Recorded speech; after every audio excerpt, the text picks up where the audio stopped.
पद्धतीनं आम्ही करायला साहजिकच तयार असतो. मागे तुम्हाला आठवत असेल आपला विद्यापीठाचा एक ब्रिज पाडायला लागला, इथं सिद्धार्थ आहे, त्यांनी पण त्यावेळेस ते बघितलं. परंतु पुढच्या 50 वर्षाचा विचार करता तो पूल ठेवून चालत नव्हतं. पण काही पुणेकर असं म्हणणार की बाबा काही वर्षापूर्वी बांधलेला पूल हे पाडतात, मग त्यावेळेस बांधताना यांना अक्कल नव्हती का? अरे पण अक्कल कुणाला पाहिजे? त्या टेक्निकल लोकांना पाहिजे ना, इंजिनियर लोकांना पाहिजे, ज्यांनी त्याचं शिक्षण घेतलेलं आहे. त्यांनी हे सगळ्या गोष्टी बघायच्या असतात. आत्ता परवा भैरवा नाल्याच्यापासून पुढं जात असताना यवतपर्यंत आपण जाण्याच्या करता मुख्यमंत्र्यांच्या अध्यक्षतेखाली गेल्या आठवड्यात मीटिंग झाली.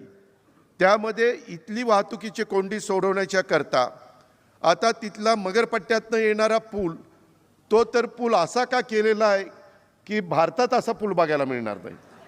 भारतात इकडनं माणसांनी यायचं आणि इकडनं यायचं, कुणी कुठं जायचं काहीच कळत नाही, तोही पाडावा लागतोय.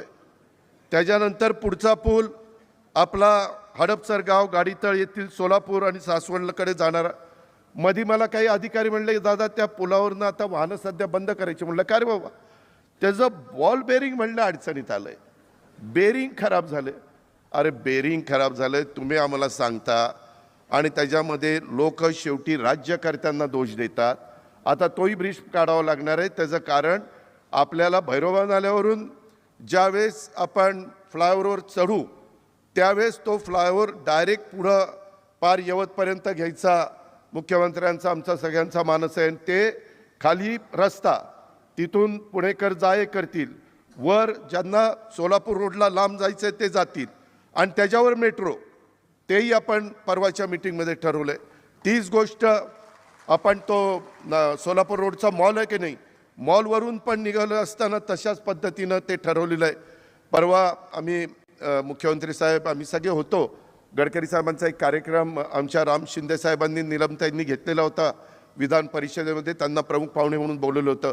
ते सांगत होते की अजित, पुणेकरांना सांग 40,000 कोटीची कामं पुणे जिल्हा आणि पुणे शहराच्या करता त्यांनी मंजूर केली.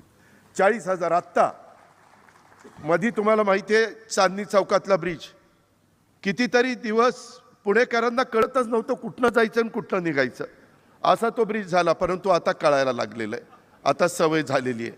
नवीन लोक जरा अडखळतात. त्याच्यात CM साहेब ते आमचा नवले ब्रिज, तो तर काय त्याला न बोललेलंच बरं. सारखा ॲक्सिडेंट करतोय, आमच्यातले लोकांना त्या ठिकाणी मृत्युमुखी पडतात. कुणी उतार केला, कसा उतार केला, एवढा उतार का केला, काहीच कळायला मार्ग नाही. बरं ते रिटायर होऊन जातात, ते मस्तपैकी रिटायरमेंटचं आयुष्य जगतात, पेन्शन घेतात आणि त्यावेळेस जे राज्यकर्ते असतात त्यांना शिव्या देत बसतात. त्यांना कळत नव्हतं का? अरे आम्हाला कळतंय रे बाबा, त्याला कळत नव्हतं, त्याला आम्ही काय करायचं आहे? त्याच्यामुळं असं काही होतं आहे, त्याचा काहीतरी विचार मुख्यमंत्री महोदय पुढं तरी इतर शहरांच्या मध्ये असं होता कामा नये. कारण आज चांद्यापासून बांद्यापर्यंत करोडो रुपयाची कामं, आपण परवा शक्तीपीठला पण मान्यता दिली, अनेक कामं चाललेली आहेत, तिकडे गडचिरोलीची चाललेली आहेत. परवाच कालच मुख्यमंत्र्यांनी सभागृहामध्ये उत्तर देत असताना त्याच्याबद्दलचा उल्लेख त्या ठिकाणी केलेला आहे. आणि टेक्निकल लोकांना मला सांगायचं, इथनं पुढं उड्डाण पुलाचं डिझाईन करताना चौकाच्या पुढं जाऊन तो उड्डाण पूल उतरला पाहिजे. काय काय करतात, चौकातच उतरला पाहिजे, म्हणजे उड्डाण करून येणारा आणि त्या चौकात